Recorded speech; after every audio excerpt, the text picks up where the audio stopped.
We just finished a meeting with the Honorable Minister for Education, Government of India, Sri Dharmendra Pradhanji, and I had discussed regarding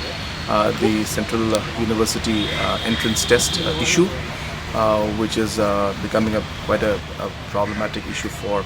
a lot of our colleges which are affiliated to NEHU back in our state. And when I expressed the concerns of the different students and the different colleges, the Honorable Minister was understood the issue, understood the problem, and a very positive response came from him, where they have agreed that there will be certain areas in which they will try to exempt some of our colleges which are not necessarily centrally funded, which are either privately or funded through the state government or aided through the state government. Those colleges will not have to give the exam. So we are waiting for a formal communication which will come in a day or two,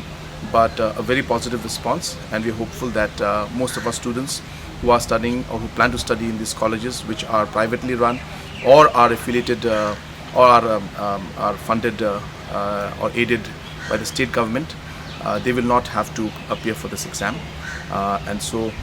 again, I thank the Honorable Minister for his positive response, and we will wait for an official communication from them to ultimately inform everybody about it.